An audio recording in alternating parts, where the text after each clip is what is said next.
Welcome to Agile Implementation, a view through the eyes of Ely the Executive. Meet my good friend Ely. Ely is the Chief Executive Officer of an up-and-coming transformation company. One of my favorite thoughts is if I could only get inside of Eli's mind and see exactly what he was thinking with regard to implementing Agile inside of his organization. Would it be a success? Would it be a challenge? What are the challenges that you might face as an executive trying to implement Agile within your company? Today, our hope is that through the eyes of Ely, we'll be able to face some of those critical challenges and learn exactly what might be going on inside of his mind. From the very onset, Ely agreed to take on a very traditional project management approach with many steps and much overhead. To his dismay, he was very upset that many of the contracts that he was working with were both coming in way over budget and way past deadlines that were due. He had to make a critical decision in order to have his projects come in more on time and more on schedule. He learned just recently that one of his largest competitors was going to be implementing Agile processes to help them bring in their projects ahead of schedule and under budget. This concerned Ely greatly because at the same time as he wanted his projects to gain this momentum, he also knew that there was a high risk involved in trying to implement something brand new from the ground up. Could it be something that was possible for his company to implement, or would it be a large struggle for them to try to take on this endeavor? He knew that the only way that he was going to be able to do this was by making a clear and conscious decision to implement Agile from the top down. But was that the correct solution that he was seeking for his organization? Would it be something that he could implement? He knew that he was going to have to turn to some previous knowledge that he had about the subject. After attending an Agile conference, he grew interested, but not interested enough to research thoroughly. So in taking an inventory of his own thoughts, here are some examples of some of the things that he came up with regard to his interpretation of how Agile should be implemented. He was thinking more along the lines of increases of up to 1,500% productivity, much higher quality without all the testing, longer and more frequent meetings, extended delivery cycles, higher cost, resistance to Agile from within may be a problem, and he was wondering how could we overcome some of these objectives and make certain that everyone was on board and that everyone could be part of this particular implementation. Would it be successful, or would he need to seek outside help in order to gain the momentum he needed for his company to be successful? Meet Julie. Julie's an experienced Agile coach. One problem. When Julie entered, Ely wasn't quite certain that his definition of Agile was the same as Julie's definition of Agile. Julie grew sad as she began to determine that Eli's definition of Agile just really didn't fit inside of the core definition of Agile that she was taught. She was very nervous about the implementation and wondered if there was going to be an opportunity for Ely to be successful with his company in this implementation of the Agile project management method.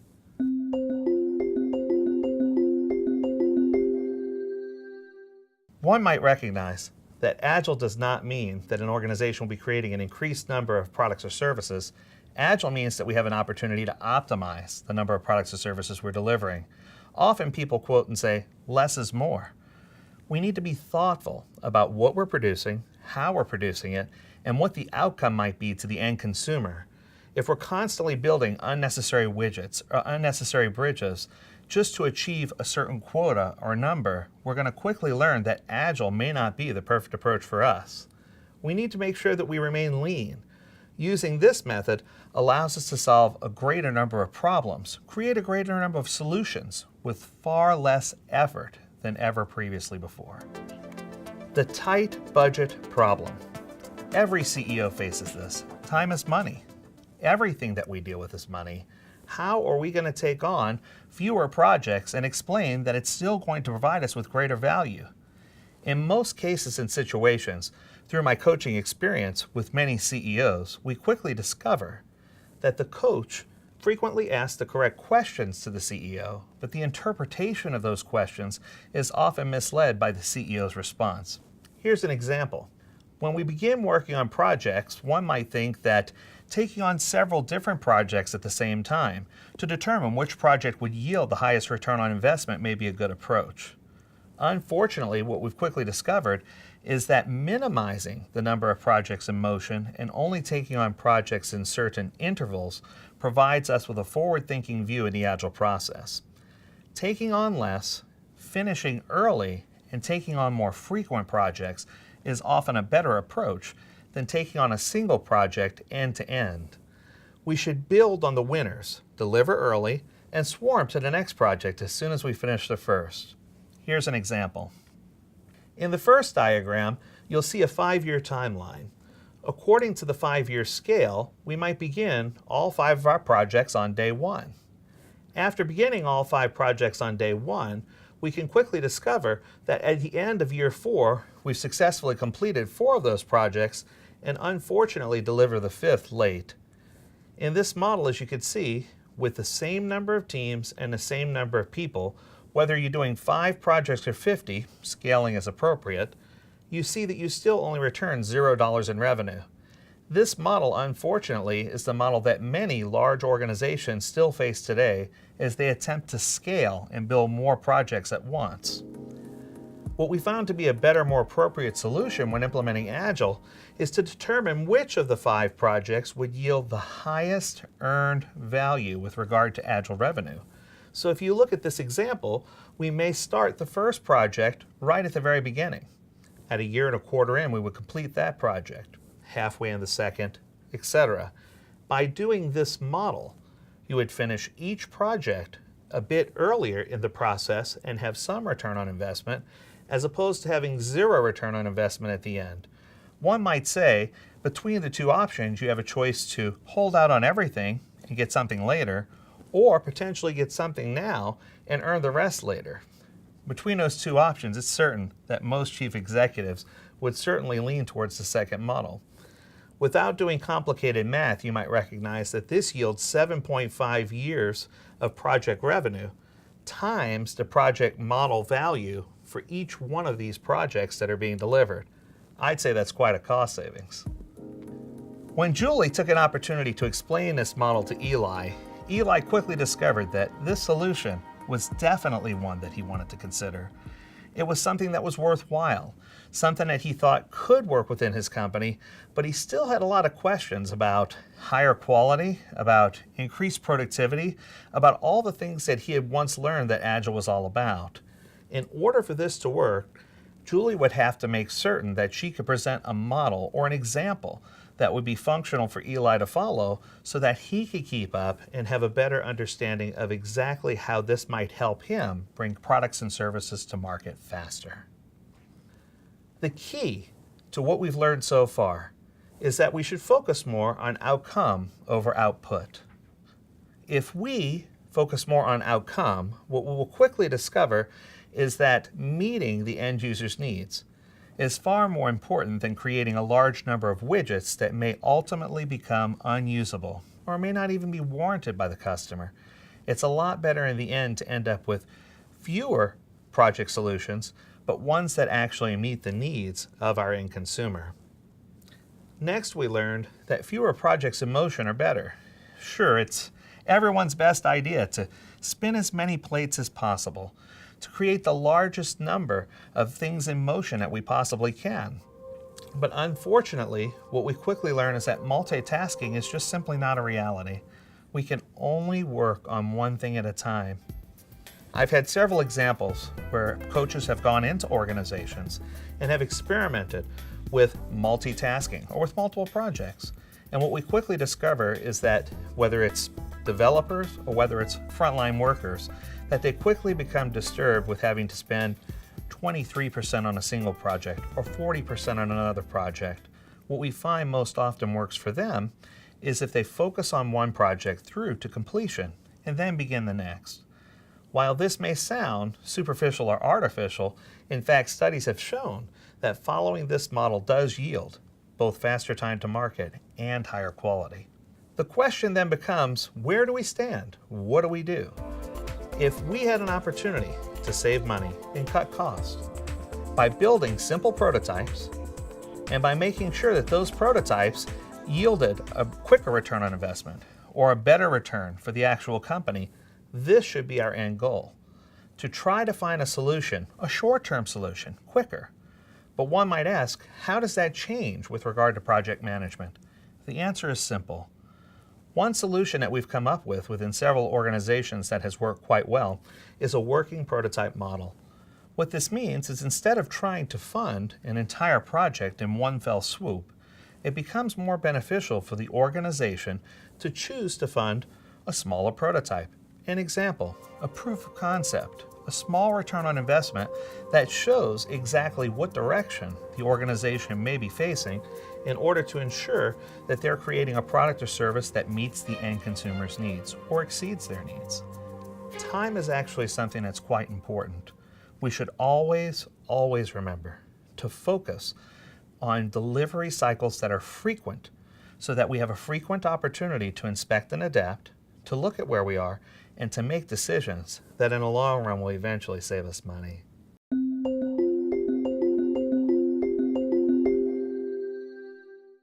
One other consideration. Every Agile project needs a sound foundation. We need a place to start. In this example, I'd like to point out 4 pillars that help Agile organizations, or any organization, embrace so that they can make certain they're prepared to take on an Agile project. The first pillar is culture. Now, while culture does embrace many different facets, the culture that we're referring to is an internal culture within the organization that allows them to accept Agile as a place and as a way that they can implement projects and accept failure as an option to optimize and discover and learn more about how they can adapt to build future generations of upcoming systems or products. Organization is also critical. Many people focus on reorganizing teams or reorganizing people. When I refer to organization here, I'm simply referring to the organization of the work. Do we have the work structured in such a way that the organization is comfortable taking on Agile as a project management solution? Without having key areas where people can swarm to perform work, Agile becomes difficult. Agile becomes frustrating. We need to make sure that the work is broken down in such a way that it can be tackled quickly and effectively. Selecting a process is also often a challenge. People often feel like process is a bad word, that process is a restriction, that process locks you down, when in fact it's quite the opposite. In essence, process can set you free. Choosing the correct process is by far one of the most important things that you could do foundationally on a project. Not meaning that you have a single process with a large book of rules, but a process in place that allows you to understand exactly how everyone's going to work together, how are we organizationally going to be successful, and what process have we selected in order to make sure that everyone outside of our organization has a clear understanding of how we do work. And finally, we have sustainability. Sustainability is critical. I once joked with my spouse. She said, "Honey," she says, "there's several things I need you to do. You have lots of projects.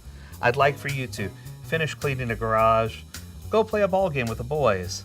While you're at it, go ahead and pick some weeds while you're outside. Finish taking in some of the project space that we had from outside back to the basement. Clear out the area for her new craft room." And she asked if I could have it all done by 3 p.m. While this is quite possible, what I might add is it's not a sustainable pace. It's something that maybe one time could be possible. However, setting that example or setting that model that you can continuously overwork or work to a grind, setting that example for management is poor form. We should always express to management that when needed, we're certainly willing to step in and do whatever is necessary in order for any project to be successful. However, we don't want to set that as a tone and then have an unachievable pace for us to follow from that point forward. In reality, Julie's thoughts were a little different, and she hoped that she could use this as a model to help tweak Ely, to help Ely better understand what Agile really brings to the table. In comparison, you'll see that these notes are quite different.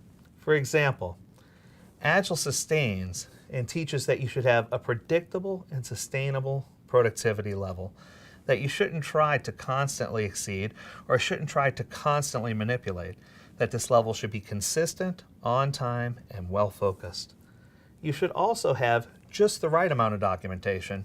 Never too much, never too little. One often forgets that in Agile, the documentation often is the output and not the input. When referring to story cards, we need to remember that a story card is only a placeholder for a future conversation. And with that in mind, we can predict exactly the right amount of output necessary. We also might focus on having fast and frequent updates, or better time delivery and higher visibility to all those concerned. In the end, if we follow these foundations and make sure that everyone has the training necessary in order for them to foundationally understand what Agile brings to the market, if we have a common understanding of roles and of disciplines so that each person involved in the Agile process can have a better view of what they're trying to do, who they're doing it for, what they're trying to improve, why they're doing it, and who their target audience is, it sure does make life a whole lot easier. Everyone on a leadership team should be completely excited, energized, ready to work, and exuberated about the Agile process. That means you. How do we get there? I think the key is to really make certain that you understand some of these Agile principles and seek out the answers to help solve problems that are specific to your organization. We also need to make sure we're following a model of servant leadership. We as executives or leaders should never ask anyone to do anything that we wouldn't feel comfortable performing ourselves. By serving others and by following that type of leadership model, we can successfully implement Agile or just about anything else inside of our organization. The key is to make certain that you would feel confident doing yourself what you're asking others to do. If the answer is yes, you're right there where you need to be. And finally, many people overthink the Agile process and try to make it more complicated than it actually is. The help of a qualified Agile coach is absolutely critical. Anytime you feel like you have questions to ask, concerns, or someone there just to help you through that leadership process, an Agile coach is always a good idea. Make certain when you do bring in an Agile coach that that coach is well vetted. Check for references, check for referrals, check for recommendations. Ask them to provide you with experience on previous work or previous outcomes that they've delivered so that you can rest well and feel comfortable that this coach is a great fit for your organization. Once you find that coach, that is going to be the key to your success within that model. One additional point, a study done by AgileDad in 2015 across many executives, including 43 of the Fortune 100 executives, proved that following this model and by having a strong coach on site, that they were able to more likely implement Agile correctly the first time and have less worries or confusion. In fact, one of the studies revealed that having a coach on site yielded a 7-to-1 result as opposed to not having a coach on site. Meaning, if it would take you 7 months to learn a particular topic or to apply a certain principle within your organization, with an Agile coach on file, that could be reduced to as little as 1 month. In other words, making certain you're following these principles actually pays for itself.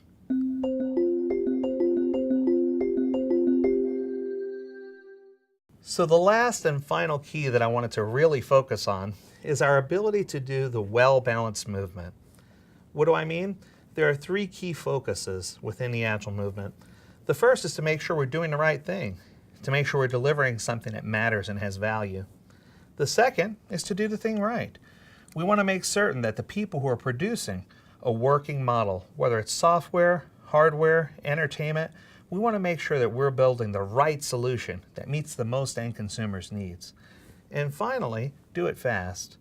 By working quickly with our sponsors, with our leadership, and with our end consumers, we can quickly get feedback that will allow us to pivot, to inspect and adapt, to make adjustments quickly, and to make certain we're on the right path.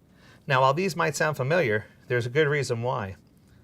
Our product owner teaches us to focus on the right thing.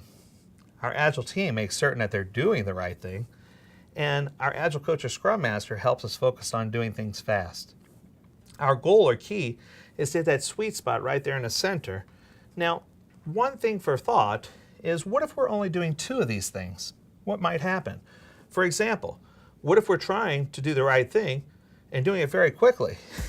If we're trying to do the right thing and do it very quickly, what we'll quickly find is that we might be building something that is heavy laden with bugs or heavy laden with defects or heavy laden with debt, and it might not even be something that's worth releasing to an end consumer. Or what if we're doing the thing right and doing it fast? We might be building the perfect 3-story home when all we needed to build is a single-family dwelling, 1 story. We might be overbuilding or underbuilding or not creating something that adds great value. Finally, if we're building something perfect and we're making sure that it's absolutely perfect, we're building the perfect thing in a perfect way, we may miss a market window and not have an opportunity to deliver something to the end consumer that's on time or on budget, which definitely is a concern. The goal is to hit that sweet spot right there in the center. It's small, but it's worth a shot. Needless to say, once Julie had an opportunity to explain these things to Ely, Julie was quite excited. She knew that by getting Ely on board and by helping him better understand the meaning of Agile, that he would be able to exemplify and give this to his executive team and have them start using these practices immediately so that they can start recognizing key benefits that Agile could bring to the organization. With regard to Ely, he was excited as well. He knew that by applying these principles, that it would require an overhaul of some of the many things that they were doing, but by remaining focused and by focusing on the things that made the biggest impact soonest, he was able to acquire a newly agitated Agile mindset, which was excellent. It was a great way for him to regain his focus and keep his teams high performing so that they could swarm from one project to the next and yield the return on investment that he was seeking. The key here is getting teams to work together. If we can work together as an organization and allow teams to formulate a plan to implement Agile, the teams can swarm from one project to the next and apply those principles and new principles they learn along the way and build an Agile center of excellence within the organization. One might note that it's not all up to Ely. Teams need to be on board as well. In the end, the goal is to take each one of the Agile meetings and make sure that we understand who should be in attendance, what the attendance should be, and what the actual outcome from each of the meetings should be.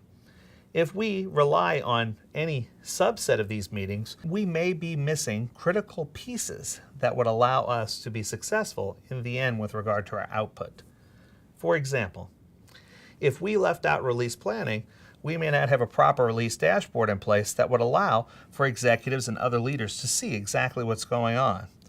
While these meetings may seem like a larger set than what you're traditionally used to seeing in an extended Agile framework, keep in mind that by having this set of meetings and by tightening the scope of those meetings and making certain that you have the correct individuals empowered, invited, and participating in each of these meetings, in turn, this is what yields the shorter time to return to market, the higher yield in revenue, and the better outcome as a result of implementing Agile practices.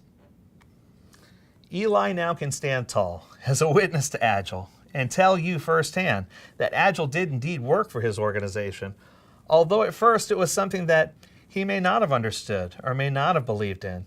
His understanding for Agile and confidence wasn't something that came overnight, and neither will yours. It's something that does take time. It takes confidence, it takes strength, and it takes the ability to really find someone that you believe in as an Agile coach to help you be successful and to help you feel like you can do these things within your organization and apply those principles correctly. If you have any questions regarding this session, please feel free to reach out. You can reach us at learnmore@agiledad.com or feel free to download our Agile 12-step program to success. We know that by doing so, that you also will have an opportunity to be confident in your Agile implementation. On behalf of IIL, Ely, Julie, and the whole gang, we'd like to thank you for attending this particular session. We encourage you to attend many other sessions and learn more about Agile and help it become part of your playbook. Thanks, and we'll see you soon.